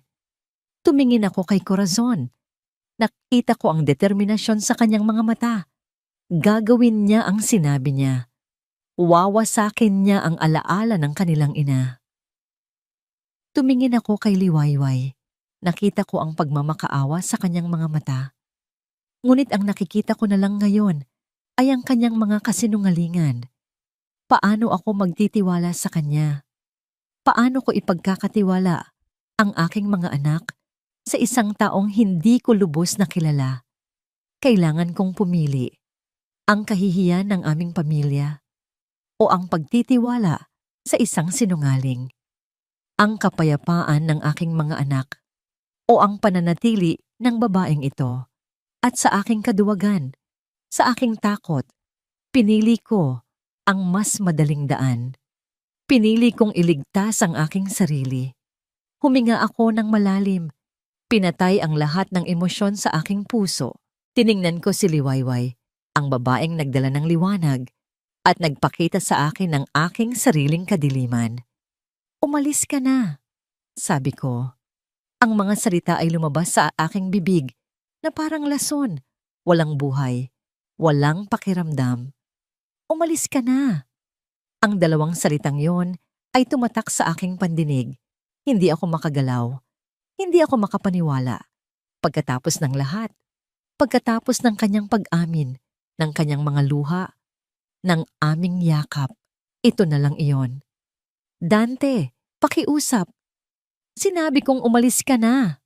Sigaw niya, at sa pagkakataong yon, ibinato niya ang folder sa sahig. Ang mga papel ay nagsikalat na parang mga tuyong dahon sa taglagas. Ang mga bata, na marahil ay naririnig ang sigawan, ay dumating. Tumakbo sila papasok sa opisina. Ang kanilang mga muka ay puno ng pagkalito at takot. Papa, anong nangyayari? Tanong ni Tala. Ang kanyang boses ay nanginginig. Ngumiti si Corazon sa kanila. Isang ngiting nakakakilabot. Mga anghel ko, sabi niya. Aalis na ang yaya ninyo. Nagsinungaling kasi siya sa atin. Hindi pala siya totoong yaya. Hindi totoo yan, sigaw ni Sinag. Agad na tumakbo sa akin at yumakap sa aking mga binti. Mabait si Ate Way. Ate Way, huwag kang umalis, sabi ni Dalisay. Humahagulgol na, kumakapit sa aking kamay. Ngunit si Dante ay hindi tumingin sa kanila. Ang kanyang mga mata ay nanatiling nakapako sa akin, malamig at walang awa. Ang kanyang katahimikan ang pinakamasakit na sagot. Wala na akong magagawa. Dahan-dahan kong inalis ang pagkakayakap ni Sinag at ang pagkakahawak ni Dalisay. Bawat kilos ay parang isang pagpilas sa aking sariling laman. Tumingin ako kay Tala. Nakatayo lang siya roon. Ang kanyang mga mata ay puno ng luha. Ngunit hindi galit sa akin, kundi sa kanyang ama. Ayaw namin sa'yo. Ikaw ang masama. Sigaw niya kay Dante bago tumakbo palabas ng silid, kasunod ang kanyang dalawang kapatid. Naiwan kaming tatlo sa opisina. Ako, si Dante, at ang nagtagumpay na si Corazon. Walang salitang lumabas sa aking bibig. Tumalikod ako at naglakad palabas. Bawat hakbang palayo sa opisinang yon ay isang hakbang palayo sa pamilyang nagsimula ko ng ituring na sa akin. Bawat hakbang sa mahabang pasilyo ay isang hakbang pabalik sa buhay na aking tinakasan. Nang makarating ako sa malaking pinto ng mansyon, hindi ako lumingon. Alam kong kung lilingon ako, hindi ko nakakayaning umalis. Binuksan ko ang pinto at humakbang palabas, pabalik sa mundo kung saan ako nag-iisa. Paalam, Hacienda del Sol Dorado. Paalam, Tala, Sinag, Dalisay. Paalam, Dante. Nakatayo lang ako, hindi makagalaw. Pinapanood siyang maglakad palayo hanggang sa maglaho ang kanyang anino. Narinig ko ang pagsara ng pinto. Isang tunog na tila isinara na rin ang huling bintana ng liwanag sa bahay na ito. Mabuti na lang at natapos na yon, sabi ni Corazon mula sa aking likuran. Hindi ko siya sinagot. Ang tanging naririnig ko lang ay ang iyak ng aking mga anak mula sa kanilang silid at ang nakabibinging katahimikan na iniwan ni Liwayway. Nang gabing iyon, nakaupo ako sa dilim ng aking opisina. Ang buong bahay ay tahimik. Tahimik na nakakatakot. Walang kumain ng hapunan. Ang mga bata ay nagkulong sa kanilang silid at kahit anong pakiusap ni Manang Elsa ay hindi sila lumabas. Sa gitna ng kadiliman, isang maliit na puting papel ang dahan-dahang isinuksok mula sa ilalim ng pinto ng aking opisina. Kinuha ko ito. Isa itong ibong papel. Ang uri ng ibon na laging ginagawa ni Liwayway. Nanginginig ang aking mga kamay habang binubuklat ko ito. Sa loob, nakasulat ang sulat kamay ni Tala, ang pinakamatanda at pinakamatalino kong anak. Ang mga salita ay simple lang, ngunit ang bawat letra ay tila isang punyal na itinarak sa aking puso. Pinalayas mo ang aming Liwayway, Papa. Ngayon, dilim na ulit. Ang katahimikan sa aking opisina ay hindi na katahimikan. Isa na itong ingay. Isang dagundong ng aking mga pagkakamali, ng aking kaduwagan. Hawak-hawak ko ang ibong papel na gawa ni Tala. Ang mga kamay ko ay nanginginig. Binasa ko ang mga salita ng paulit-ulit, hanggang sa ang bawat letra ay tila isang nagbabagang bakal na tumatatak sa aking kaluluwa. Pinalayas mo ang aming Liwayway, Papa. Ngayon, dilim na ulit. Liwayway, ang kanilang Liwayway, ang kanilang binmin, ang babaeng nagdala ng kulay sa kanilang abo na mundo, ang babaeng nagturo sa kanila kung paano muling tumawa, ang babaeng tinuruan akong muling makaramdam. At ako, sa sarili kong mga kamay, ang pumatay sa liwanag na yon. Hindi ko napigilan ang mga luha. Bumagsak sila sa papel. Ginagawang malabong mantsa ang tinta. Isang patak para sa aking pagkabulag kay Amara. Isang patak para sa aking takot kay Corazon. At isang buhos para sa sakit na idinulot ko kay Liwayway at sa aking sariling mga anak. Napatayo ako. Ang pag-upo sa dilim ay hindi na isang pagpipilian. Ang pagtatago sa likod ng mga pader ng aking opisina ay isang kaduwagan na hindi ko na kayang sikmurain. Paulit-ulit kong sinasabi sa sarili ko na ginagawa ko ito para protektahan ang aking mga anak. Ngunit ang katotohanan ay sinasaktan ko sila. Inilalayo ko sa kanila Ang nag-iisang tao na nagparamdam sa kanila na buo sila muli. Inulit ko ang aking pagkakamali kay Amra. Pinili ko ang katahimikan at takot sa halip na ang pag-ibig at katotohanan. Hindi na muli. Parang isang baliw, kumaripas ako palabas ng opisina. Nabangga ko ang isang maliit na mesa at ang mga gamit dito ay nagsilaglagan, ngunit hindi ko iyon pinansin. Sir Dante, saan po kayo pupunta? Tanong ni Manang Elsa na nasalubong ko sa pasilyo, ang mukha ay puno ng pag-aalala. Hindi ko siya sinagot. Nagpatuloy ako sa pagtakbo. Kinuha ko ang susi ng aking sasakyan mula sa lalagyan nito at halos masira ko ang pinto sa aking pagmamadali.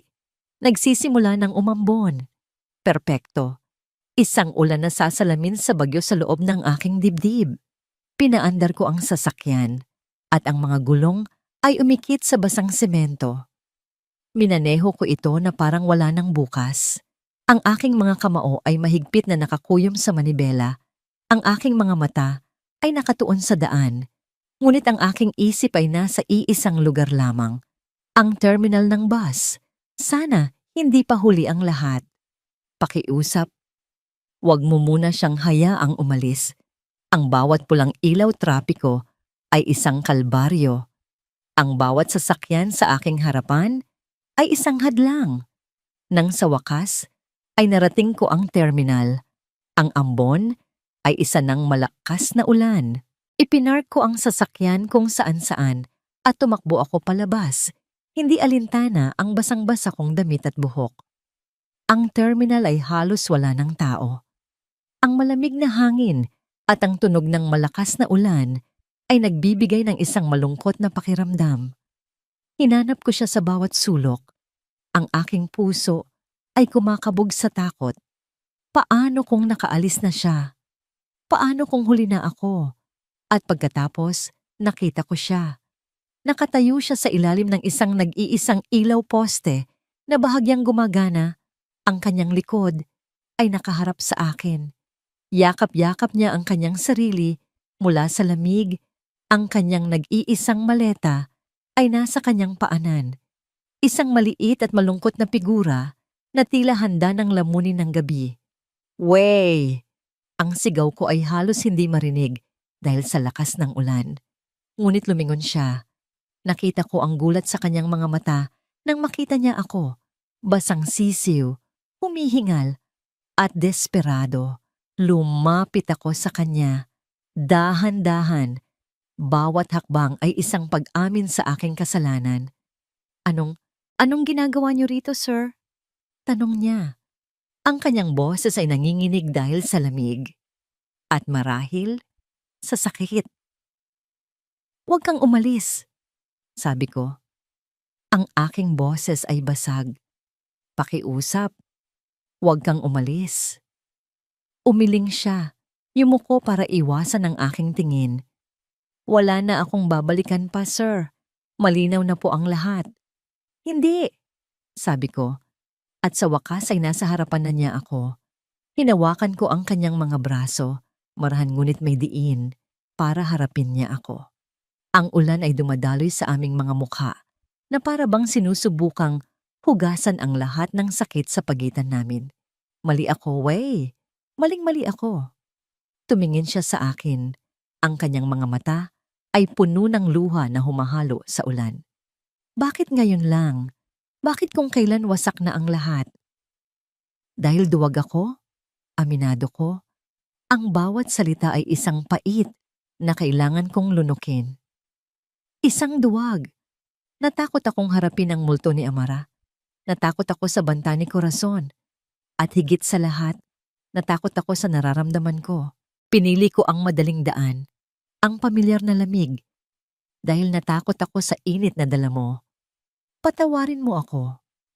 Umiling siyang muli, sinusubukang bawiin ang kanyang mga braso. Hindi ganoon kadali, Dante. Alam ko, sabi ko, hinigpitan ng aking hawak. Hindi ako humihingi ng madaling kapatawaran. Humihingi ako ng pagkakataon.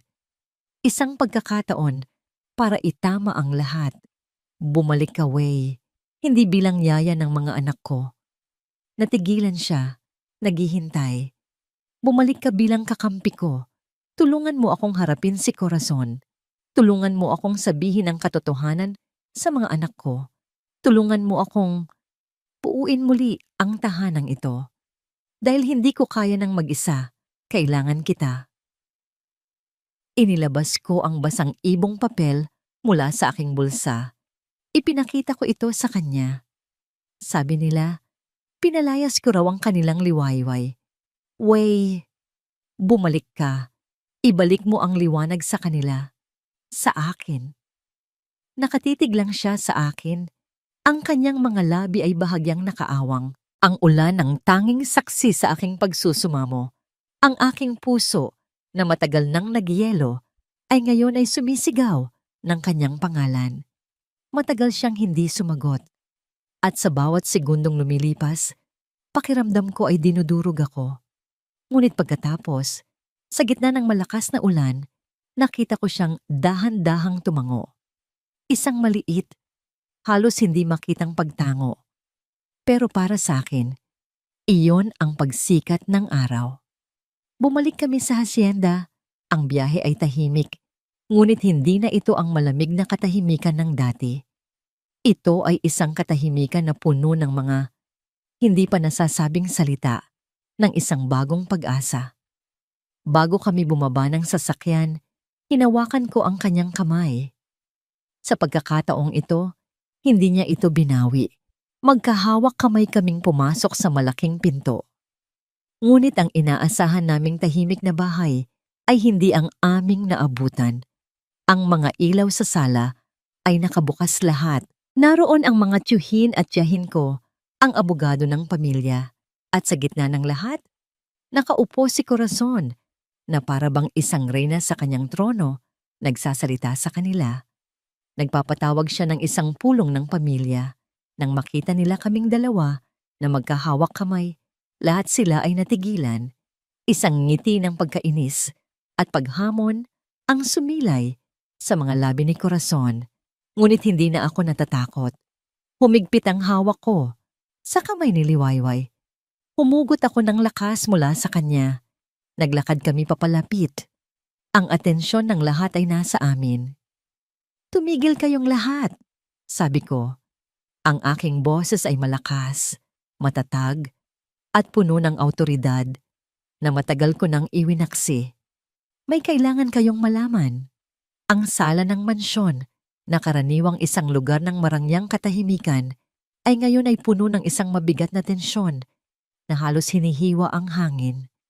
Ang mga mata ng buong angkan ng Montesillo ay nakatuon sa amin, sa magkahawak naming mga kamay ni Dante. Nakita ko ang paghuhusga sa ilan, pagtataka sa iba, at sa mga mata ni Corazon, isang purong, hindi natitinag na galit. Anong ibig sabihin nito, Dante? Ang unang bumasag sa katahimikan ay isang matandang tiyuhin, si Don Ricardo. Sino ang babaeng ito? At anong klaseng pulong ito, Corazon, na ipinatawag mo sa gitna ng gabi? Ngumiti si Corazon. Muling sinusuot ang kanyang maskara ng isang nag-aalalang kamag-anak. Tito, iyan po mismo ang gusto kong ipaliwanag. Ang babaeng iyan, sabi niya, itinuro ako na may pandidiri, ay isang manloloko, isang takas na may madilim na nakaraan, at ginagamit niya ang kahinaan ng aking bayaw at ang kawalang malay ng aking mga pamangkin para... Tama na, Corazon. Ang boses ni Dante ay hindi malakas, ngunit ito'y puno ng isang bigat at awtoridad na nagpatigil sa lahat. Binitawan niya ang aking kamay, ngunit hindi para lumayo, kundi para humakbang pasulong. Inilalagay ang kanyang sarili sa pagitan ko at ng kanilang lahat. Isang tagapagtanggol. Humarap siya sa kanyang buong pamilya. Nakita ko ang panginginig ng kanyang mga balikat, ngunit nang magsalita siya, ang kanyang boses, kahit puno ng sakit ay matatag. Ako ang may kasalanan. Simula niya, Isang kolektibong paghinga ang narinig mula sa silid. Ako ang nagsinungaling sa inyong lahat. Naglakad siya papunta sa gitna, sa ilalim ng naglalakihang chandelier. 2 taon na ang nakalipas nang mawala si Amara. Ang sinabi ko sa inyo, ang sinabi ko sa buong mundo, ay inatake siya sa puso. Isang kasinungalingan iyon. Narinig ko ang mga bulungan, ang mga gulat na reaksyon.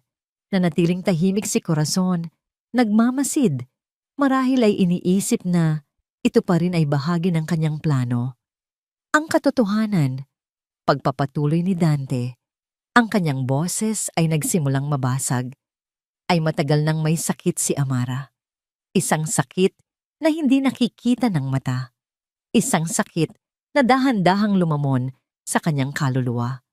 Ang asawa ko, si Amara, ay nagpakamatay dahil sa matinding depresyon.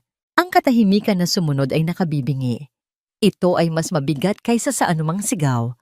Nakita ko ang pagbagsak ng mga panga, ang mga luhang namumuo sa mata ng isang matandang tiyahin. Ang katotohanang matagal nang ibinaon ay ngayon ay nakahandusay sa kanilang harapan, hubad at masakit. Itinago ko ito, aminado ni Dante.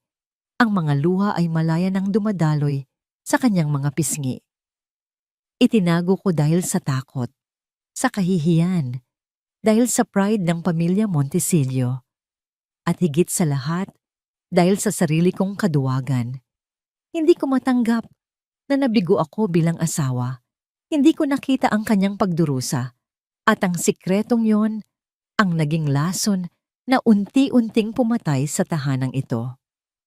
Tumingin siya ng diretso kay Corazon, at sa unang pagkakataon, nakita ko ang apoy sa kanyang mga mata. At ang sikretong ito, ang trahedyang ito, ay ginamit niya. Sabi ni Dante, itinuro si Corazon. Ginamit niya para takutin ako, para kontrolin ako. Binantaan niya akong isisiwalat ang lahat kung hindi ko palalayasin si Liwayway at ibibigay sa kanya ang kontrol sa aking mga anak. Sinungaling! Sigaw ni Corazon. Sa wakas ay nawala na ang kanyang pagkakalmado. Dante, nababaliw ka na ba? Pinoprotektahan lang kita. Pinoprotektahan? Tumawa si Dante, isang tawang walang saya. Sinira mo ang natitirang pag-asa ng pamilyang ito para sa sarili mong kasakiman. Alam mo ang pinagdadaanan ng kapatid mo, pero wala kang ginawa kundi manisi. Ang lahat ng mata ay napunta ngayon kay Corazon. Ang paghuhusga, ang galit. Corazon, totoo ba ito? Tanong ni Don Ricardo. Ang kanyang boses ay nanginginig sa galit. Hindi. Hindi totoo yan. Lasing lang siya. Ginayuma siya ng babaeng yan. Depensa ni Corazon. Ngunit ang kanyang boses ay puno na ng desperasyon. Ang kanyang kastilyo ng kasinungalingan ay gumuho na. Sa gitna ng kaguluhan, narinig ko ang mahinang iyak mula sa may hagdanan. Nakatayo roon ang 3 bata, sina Tala, Sinag, at Dalisay. Nakarinig sa lahat. Ang kanilang mga mukha ay basang-basa sa luha, puno ng sakit at pagkalito. Nang makita sila ni Dante, tila naglaho ang lahat sa silid. Ang kanyang galit ay napalitan ng isang malalim na pighati. Dahan-dahan, lumakad siya papalapit sa kanila. Ang buong angkan ay nanonood, hindi makahinga. Lumuhod si Dante sa harapan ng kanyang 3 anak. Inilalagay ang kanyang sarili sa kanilang level. Ang malaki at makapangyarihang lalaki ay ngayon ay isang amang nagmamakaawa. Tala, Dalisay-lisay, sabi niya. Ang kanyang boses ay isang basag na bulong. Mga anak ko, patawarin niyo si Papa. Kinuha niya ang kanilang maliliit na kamay. Nagsinungaling ako sa inyo. Ang mami ninyo, sobrang mahal na mahal kayo. Pero may sakit siya. Isang sakit sa puso at isip na sobrang bigat. At hindi siya natulungan ni Papa. Patawarin niyo ako kung naging malamig ako. Kung iniwan ko kayo sa dilim. Natakot lang si Papa. Pero tapos na yon. Hindi ko na kayo iiwan ulit. Ang mga bata ay humahagulgol. At sa isang kilos na hindi inaasahan ng lahat, sabay-sabay silang tumakbo, hindi lang para yakapin ang kanilang ama, kundi para yakapin din ako.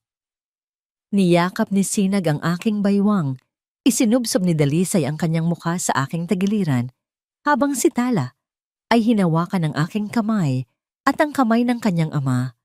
Pinagsasama kaming lahat. Naramdaman ko ang pagyakap ni Dante sa aming lahat.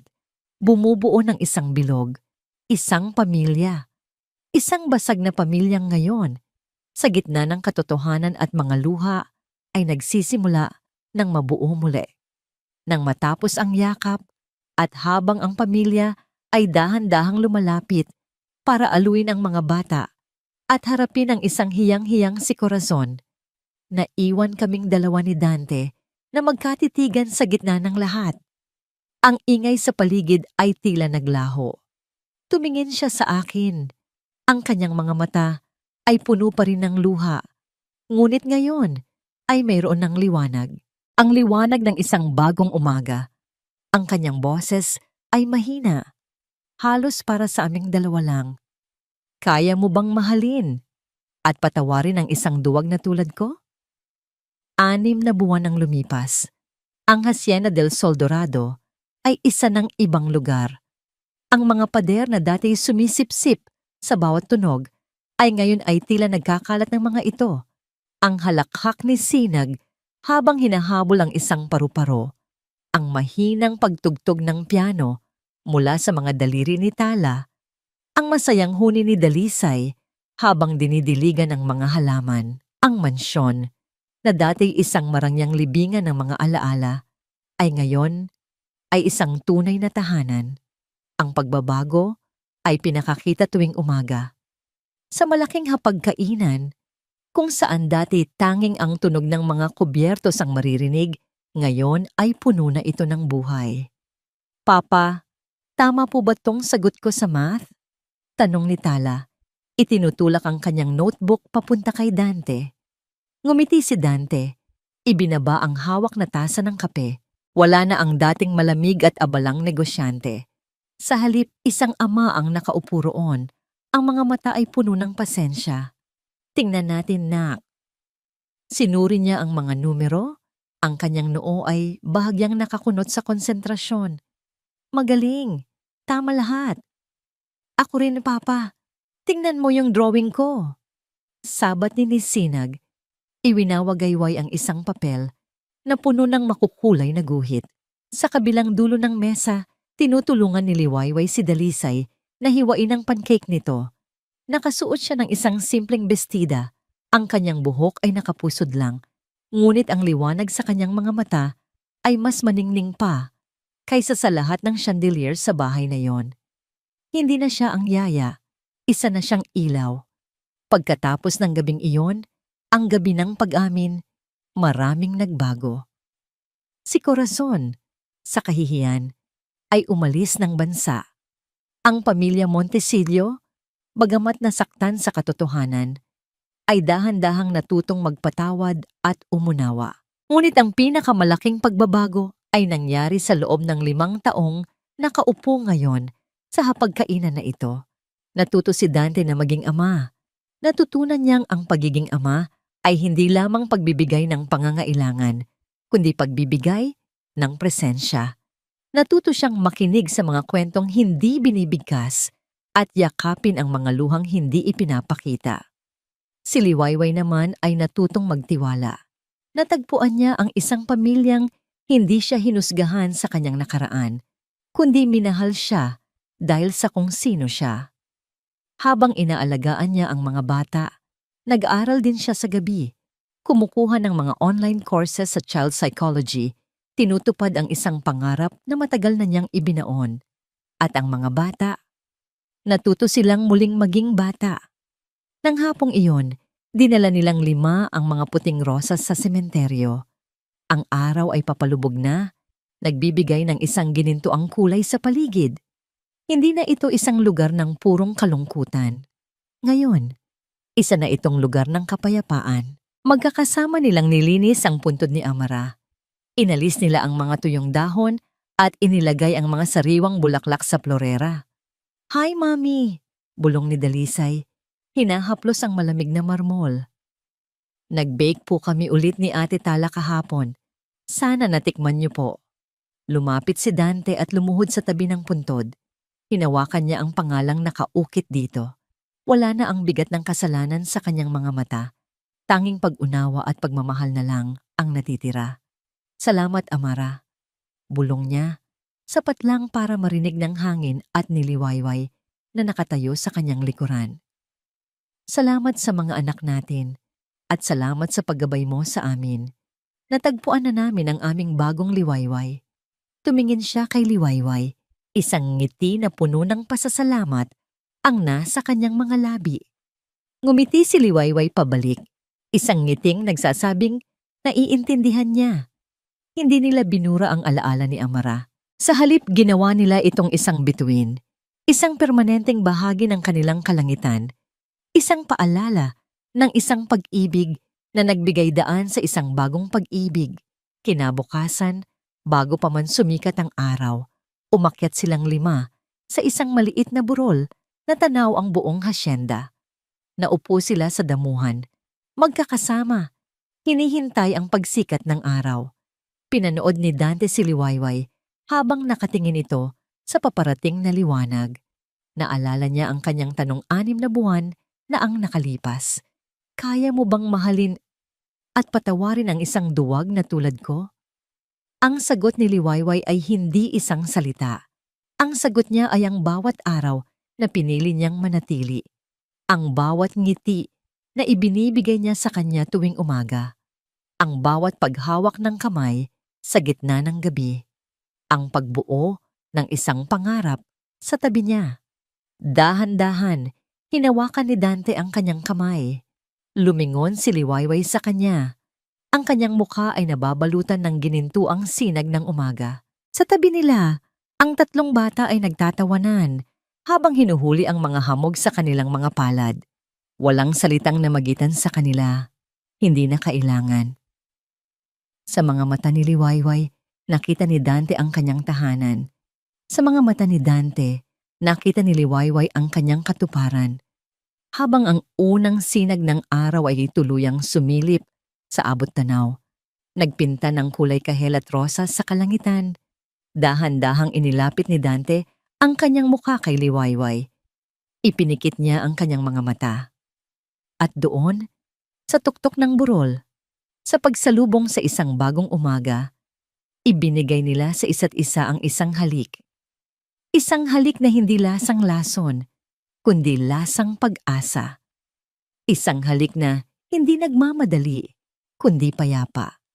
Isang halik na nagsasabing, "Nandito na ako, nakauwi na ako." Ang Hacienda del Sol Dorado, ang trangga ng ginintoang araw, ay sa wakas ay nabuhay ayon sa pangalan nito. Hindi dahil sa yaman o karangyaan, kundi dahil sa init at liwanag ng isang pamilyang binuong muli ng mga piraso, ng basag na puso, pinagdugtong-dugtong ng pasensya, pinatibay ng katotohanan, at pinag-alab ng isang pag-ibig na kasing dalisay at kasing ganda ng isang bagong Liwayway. Ang kanilang kwento ay hindi tungkol sa isang perpektong pamilya, kundi tungkol sa isang pamilyang totoo. Isang pamilyang natutong ang tunay na tahanan ay hindi isang lugar, kundi isang pakiramdam. At ang pakiramdam na yon ay ang pag-ibig na naghilom sa lahat. At dito nagtatapos ang kwento ni Dante at Liwayway. Isang kwentong isinilang mula sa abo ng kalungkutan at pinagyabong ng walang hanggang pag-asa. Mula sa kaibuturan ng aking puso, maraming salamat po sa inyong paglalakbay kasama ko sa bawat kabanata. Ang pagsama ninyo sa akin sa pagbuo ng mundong ito ay isang karangalan na hindi ko malilimutan. Habang isinusulat ko ang bawat salita, ramdam ko ang bigat ng pighati ni Dante, ang tapang na nakakubli sa likod ng takot ni Liwayway, at ang sigaw ng mga pusong nangungulila ni Natala, Sinag, at dalisay. Sila ay naging bahagi na rin ng aking buhay at ang paglaya nila mula sa kadiliman ay naging tagumpay ko na rin. Ang bawat luha at ngiti nila ay naging luha at ngiti ko rin.